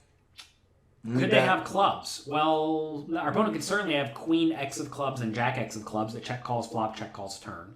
So that's a bit of a bummer that our opponent could have Queen X or Jack X of clubs and would definitely check shove. Could our opponent have Queen Jack? Yeah, the opponent could definitely have Queen Jack. The interesting thing, though, is that we could also have Queen Jack, so our opponent has to be very cautious raising here. I mean, it just seems pretty insane to be raising as a bluff in this spot, but some people will. Also, some people will overvalue whatever they have, like ace 9, even though ace 9 is very clearly a marginal made hand, because I could have ace king, ace 10, pocket aces, pocket kings, pocket 10s, Queen Jack, etc., right? I could have all the nuts. So, this is a scenario where I think if the opponent's good, this is probably a fold. It's very, very close if the opponent's good. However, almost no one is good. Most people are going to drastically overvalue in this scenario. They're going to randomly overbluff for no reason. But like I said, it's kind of hard to come up with very many bluffs. So if the opponent is quote-unquote bluffing, it's probably going to be with a hand like somebody's good. Jack 10 or Queen 10. Those hands make a lot of sense. Maybe the opponent's turning a hand like ace 5 into a bluff because he just realizes he can't win. And maybe he thinks I have a lot of marginal stuff when I use this relatively small sizing, even though I'm using the sizing with my whole range on the river. The opponent doesn't know that. Really what it amounts to, this is one of the best hands we can have, and I'm not a big fan of folding the best hands we can have. So we're going to call, but I definitely do not love it. But it is worth mentioning this is kind of near the bottom of the best hands we can have because the clubs came in, right? The problem, though, is that I'm opening from early position, so what clubs do I have? I have King, Queen of clubs, which I'm not going to even bet on the flop. King, Jack of clubs, which we're not going to bet on the flop. True. I could have had Queen, 9 of clubs, or Jack, 9 of clubs, but the 9 came in, right? So I really don't have very many flushes. It may appear like I have a lot of flushes because I said I would bet some of the backdoor draws, but the most obvious one, Jack 9 of clubs and Queen 9 of clubs, can no longer exist. So I probably would not bet Queen 10 either on the flop, just for what it's worth. So my best hand here is Queen Jack, obviously, but then aces and kings. So this is pretty high up there. So I'm going to call. If your opponent just literally never bluffs, easy fold on the river. But some people, even if they do never bluff, quite often they will overvalue with a hand like ace 10 or pocket 10s every once in a while. And interestingly enough, that's what we were getting. Such an easy call on the river by that guy. I highly doubt the opponent thought he was bluffing. Some people will use 2 pair as a blocker every once in a while. Usually that's whenever they get counterfeited, though. Like, say the board was ace, king, 10, 4, 4, then ace 10 becomes a decent. The problem with jamming the ace 10 here is you got to think, he thought he was jamming for value. I agree. But, like, when you're jamming ace 10 for value, what's calling you that's worse? Is ace queen calling? Is ace jack calling? Like, I don't know. You know, like, that's a pretty easy fold compared to 3 of kind. You know what I mean? Set. So, raising for value to be called by what? Such an easy call. Bluffing hand. Wow. But on this board, I definitely do not think it is. And it seems like a very easy check call flop, check call turn. And a reluctant check call on the river because I guess I got to ace queen or ace jack. But even then, on the river, it's a pretty marginal spot. Thank you, those best Wisco. Yeah, interesting spot. And I also found it really interesting. Like, look how well, with the one exception of the bet size on the river, or the bet size on the river before he jammed. We did pretty good on this quiz, and I think it's really funny because I think, he's obviously better than I am by miles, but I have a very similar style and thought process to JL than I do to Assassinato, who's kind of like out in left field doing a very special thing of his own. And so our scores there are like this because it's hard to play like him. But JL, pretty close. Good score, guys. Good score. Then we got time for one, maybe two more of these. Let me know if you like these or you guys are having fun. I really enjoy them. I'm having fun. I really like doing these. Okay, unpack the card and close it down. Yeah, so let's do another one here. This one, a Matt Affleck hand. Off topic. Just look back and fold to his turn C-bet stat for the field in the Sassinano video. He has it at 27%. Like before, and it's 33% over a million hands. Well, there you go. Good time to remember, bet the nuts, bet the nuts, bet the nuts, bet the nuts, bet the nuts. Home Nut says, loving it. First time here is going, loving it. First time here is going well. I'm glad you're enjoying it. I enjoy these two. So you still have to run to the store, having a blast. I'll try and get back before you're done. Right on, buddy. Thanks for stopping by. Every Saturday, we're doing these. Usually it's a dual stream. Me and my buddy Crazy Sixes, another regular streamer. We play on the same site, same stakes. We are study partners, and we are both creating content for PokerCoaching.com. Like I said, our quizzes, my quizzes, Sixes quizzes will be on the site starting next week. So, !PC to get the link to go at least sign up for the free stuff. I think you get 500 or so quizzes just for the free stuff, plus a bunch of other stuff. So you can't beat that value. All right, let's go. Matt Affleck hand. There's the !PC. Mickey put it out there. It's right above you, Cyrus, if you need the link. Let's see what Matt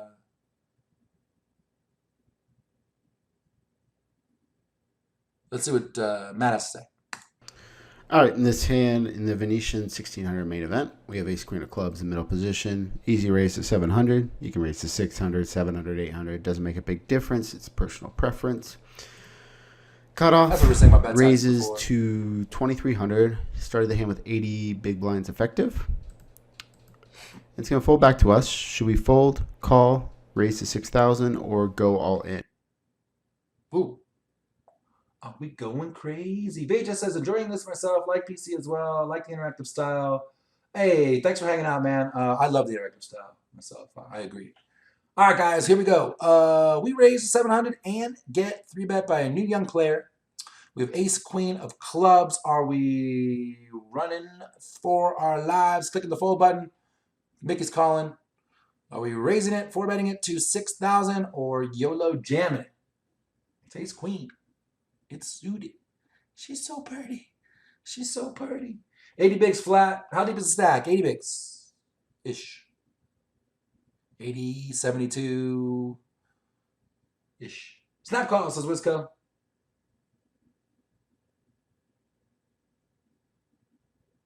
Ooh, Fish and leg ain't scurred. He's 4-betting it. What size, Fish? 6K? All in. Corn dog calling, Cyrus calling, most people calling. I myself am calling as well. I don't want to 4-bet this and then get 5-bet, and then what the hell? And this is a 1600. I guess the people have weak 3-bet, so that's fine. 6K, says Fish. And then if he comes over the top of that, Fish, you're folding ace queen suited.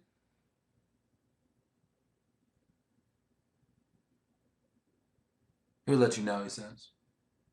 Yes. I like that you're folding. That's why Fish tag is aggro. Yeah, so God, I like 80 bigs deep. I don't want to play a 30, 40 big pot myself. So I'm definitely on team call myself. If you raise this and fold to a 4-bet, I think that's totally cool because he's not going to 4-bet worse than ace queen. It's always going to be ace king and pocket pairs. Mount Promise is calling. And for me, like, I don't want to have to fold ace queen suited. She's so pretty. She's so pretty. Don't want to play it out of position. I can understand that argument as well. But for me, I'm just going to play it out of position. Like we have ace queen. It's going to be easy to play out of position. It's fine. Min bet them fold. That's not an option. The problem with min betting or min 4 betting is that like he's always going to call, right? He's getting a price to call with any 2 cards that he's raising you with. And now we just kind of bloat the pot out of position. So I don't think that's a good idea. I think we need to raise it, try and get at least some fold equity if we're going to raise it. Perfect place for the Johnny Chan here. Remind me what that is. I was just talking about this. God damn it. That's where he flats this and leads on the flop. Hey, yeah, no problem. That's why we're here to talk it out, right? I'm gonna go call because the mass is a good call. Let's see if Fish is on the next level, man. Call 10 points. All right, this is a tempting hand to want to 4-bet because it's a very good hand with Ace King. The problem with 4-betting is, let's take a look. What type of bluffs would a player in the cutoff be 3-betting here? I think a lot of his bluffs are going to come from like Ace 5 suited, Ace 4 suited, maybe like Ace Jack off, Ace 10 off. Some people will 3-bet like Queen 9 suited, King 9 suited type hands. And so there's a lot of hands that we dominate that we don't want to fold. You could also have like a hand like 7-6 of clubs. All those hands could probably fold if we 4-bet, and the hands that don't fold are going to be like Jacks plus and Ace King. So I think calling is the best option here. Keep in his weakest hands, keep his range strong. Our hand plays plenty well post flop. So That's I give calling a score of 10, folding 0, together. 6,000 a score of 5, and all in a score of 3. I just think we're too deep to be shoving. If we were around 50 big blinds, I think it'd be reasonable. We do call 10-7-3. We check. We're always going to check the opponent. He bets 2,200. Should we fold, call, raise to 6,000, or go all in? Fine if he folds. Fine if he folds to the 4-bet. I mean, that's cool too. But I just want to see flops. I see flops, Fish. You like to play post flop, my man.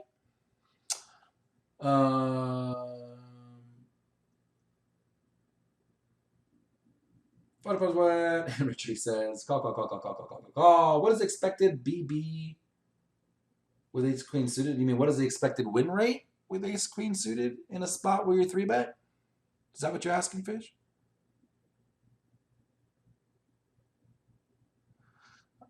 If that's what you're asking, I don't know the exact number, but I don't know what the exact win rate number would be with Ace Queen in this exact spot. I'm not that smart, but I would say that you're probably going to lose a lot here because you're out of position, which I know that's a good argument for the 4-bet. The problem is like we're super duper deep, and then let's say we 4-bet and get flatted. All right, let's take this all the way down, right? So we 4-bet this. We get flatted. This flop, I assume you're always c-betting, right, Fish? Somewhere between 40-ish% of the pot. Yeah. So now we bet 40%. Now, let's say a king comes on the turn. 2/3 pot, bombing it. Okay. And then king comes on the turn. What are you doing?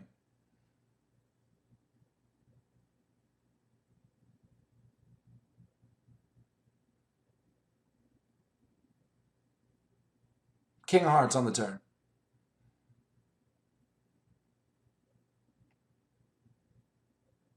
This is an unknown. So we're talking about a vacuum, which we get into a lot, right? Conversely, like, what are you doing if a king of hearts comes on the turn? What are you doing if a jack of hearts comes on the turn? Sometimes 2/3. Okay. The problem with that, Fish, is that it's a little too aggressive in that when we bet 2/3 here, all the shit that we're already beating folds. I would say 8s and 9s probably still float one, and flush draw is always floating one, right? And then I think the king, the jack are good bluff cards. Ace or queen come on the turn, we're betting for value, right? So when the king and the jack are good bluff cards, I'm going to bet smaller on the flop and then bet bigger on the turn and rep the big card. And if you go 2/3, then you just narrow the ranges to only being a 10 or spades for the most part, maybe 8s and 9s. And so we don't keep them wide enough, to leak them. I think we could tone it down a bit and still be as effective. In this spot, I see, yeah, because if you go like 40% on the flop and then go like 60% to 2/3 on the turn, yeah, the problem is Fish, they don't have those often, but everything that isn't that, you're already beating. We don't need to go that big. And like we don't need to go that big because you're already beating them, and two, like the stuff that you aren't beating is calling for no matter the price. So for here, this is an interesting spot though. What are you doing here, Fish? So we did flat. It's gonna be awkward because this is not your normal play. We're taking you into uncharted waters. C-bet here. I think I saw a bunch of calls. I did see a bunch of calls. Fish calling too. I think I'm calling too. Half of me wants to 3-bet it to 6K. But I think a lot of the times I'm going to evaluate. Let's see what happens. We'll go with the masses. Call. 10 points. I think we have a pretty easy call here on the flop. We got 2 overs, backdoor straight draw, backdoor flush draw. All our cards are probably live. Folding's a score of 10. I give calling a score 10. Sorry, folding's a score of 0. Calling 10. 6,000 a score of 5. And all in a score of 2. I don't think I like to check raise bluff this hand. Maybe if we had a hand like Jack 9 of clubs or Queen Jack of clubs, I'd probably check raise that. Backdoor flush is better a few more backdoor straight draws, and we have less showdown value. But with the ace high, we can definitely win at showdown. We still dominate some of his hands like King Queen, Ace 5 suited, etc. We call. And the turn is the 5 of clubs. We turn a flush draw. Awesome. Should we check, bet 2,500, bet 5,000, or bet 10,000? Controversy. Check. Bet small. Bet half pot. Bet over pot. Bomb 5K. Bomb 5K. Check, says Cyrus. Both ends of the spectrum. 5K, says Mount Promises. Check, says Corn Dog. Controversy. 1, 2 checks. 1, 2, 3, 4, 5Ks.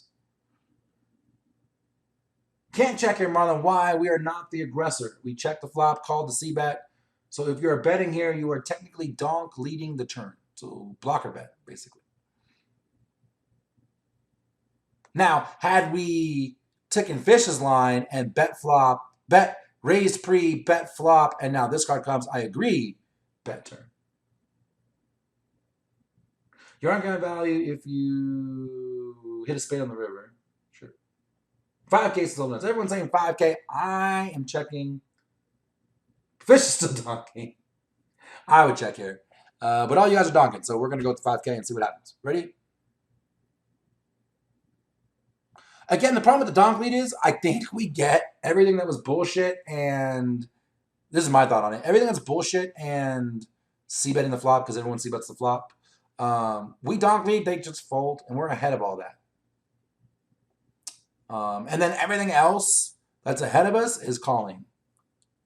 And so for me, I don't think betting serves a purpose. And if you bet here, what's the plan for all you guys betting here? What is the plan for the river? Are you going bet? Or are you going bet, check, give up? If you miss, what's the plan for all the 5Ks out there? Because we should be thinking down.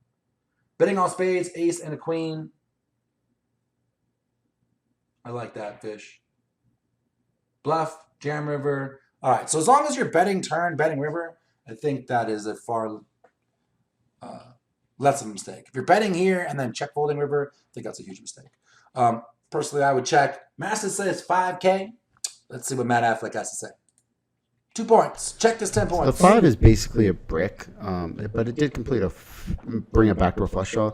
When you want to be leading here into the razor, like donk leading into the razor, it's because you want to do it on cards that. It's because everything he has that has value is still calling, and everything else we're already beating and have showdown value. And if we get raised, it sucks. Drastically change the equities or change the board. So those cards on this board would be like the 8 of spades, the 9 of spades, the jack of spades. Would definitely only be the spade combos. And then like a 10 or a 7 or a 3, like the board pairing cards that our opponent doesn't have that we have. So those are the cards you want to lead. So check-in's a score of 10. Basically never want to be leading here. I gave betting 2,500 a score of 4 if your opponent isn't very aware. You want to block bet, set your own price. We don't really need to be bluffing with this hand. We check, and our opponent checks back. Deuce diamonds on the river. Should we check, bet 5,000, bet 10,000, or go all in? Marlon, I've been telling you need to put more checks in your game for 2 years. Check it up, says Fish. Anybody find out? Premises check. Check call. Check call, says Marlon. Interesting. Check call 5K. Check call 10K for half your stack, Marlon. Check call jam. Definitely not check calling a jam. Mickey check folding.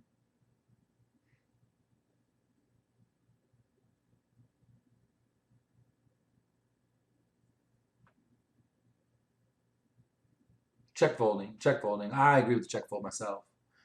Check calling. He bet 3 streets, man. Like, you straight beat the flush draw.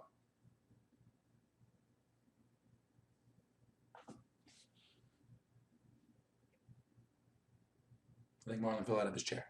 Check. Homeland says, as he raises, you shove it all in before he finishes the word raise. Then if we go back to the turn, there you go. And then you pack up the car and see what happens. Checking. Checking's the right answer. All right. Another brick on the river. Deuce, I mean, he could have an ace-4 suited hand that gets there, or ace-deuce gets there. I think we just check. We still win this pot maybe 20% of the time, and I think the EV of just checking and showing down our hand is higher than bluffing with our hand. So I give checking a score of 10, betting 5,000 a score of 2, betting 10,000 a score of 5, and all in a score of 3. And really the only hands that we're targeting if we shove or bluff are like 2 nines or ace king. So it's just such a narrow range that we're targeting. Ace 2 of spades. We should just be checking here. And he bets 3,800 now. And should we fold, call, go all in?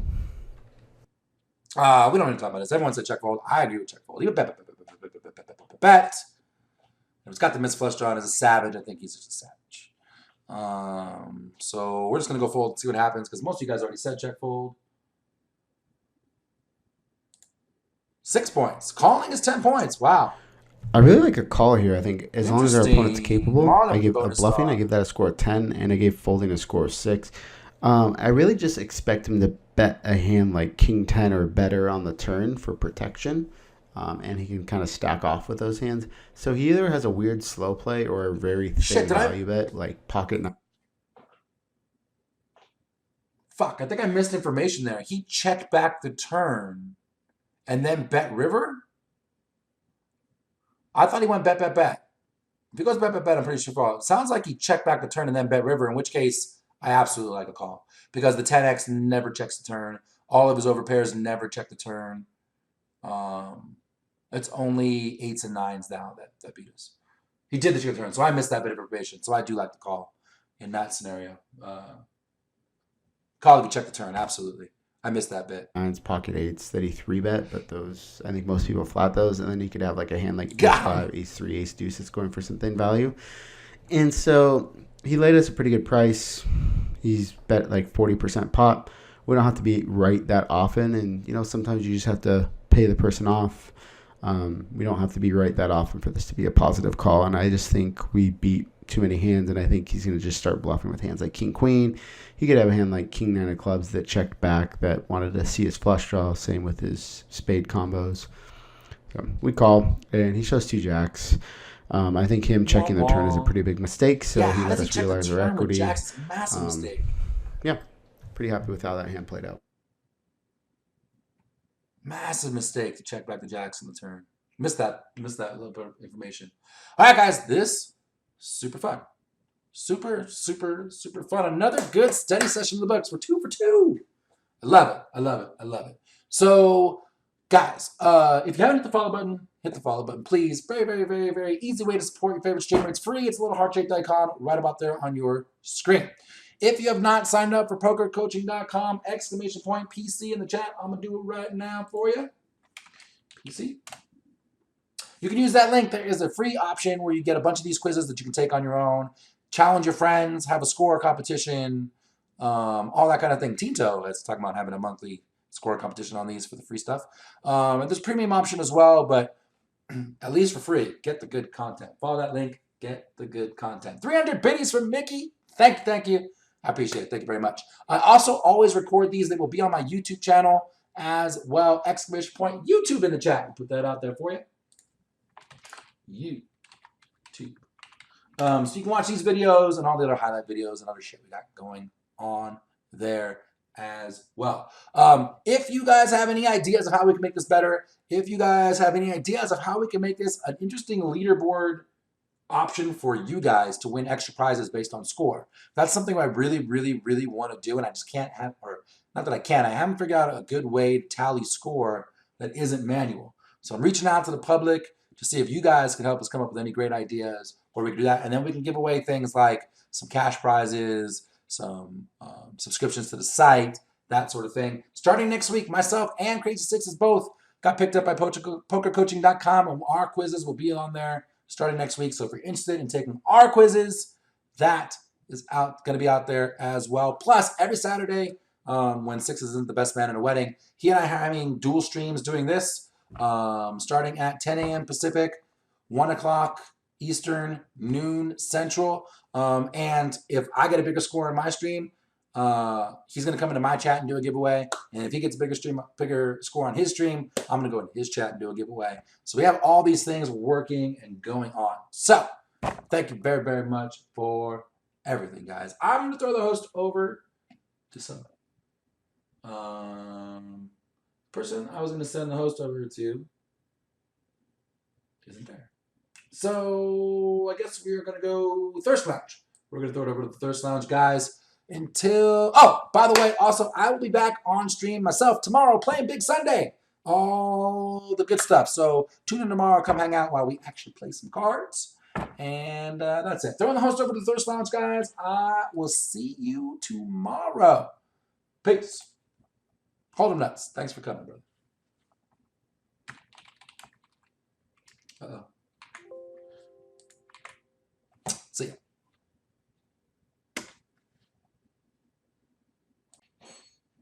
Hey guys, I hope you enjoyed today's study session stream. Another good one in the books using the pokercoaching.com content, quizzes, all that stuff. Fun stuff, super interactive, good stuff, good stuff, good stuff. If you missed it, enjoy the replay here. Make sure you hit the like button, the subscribe button. If you have any comments, leave them down below. If you'd like to follow us and watch us do this live, we do it pretty much every Saturday. Watch us play live on Twitch, follow us on social media, see what we got going on. You can follow the links. We'll see you again soon.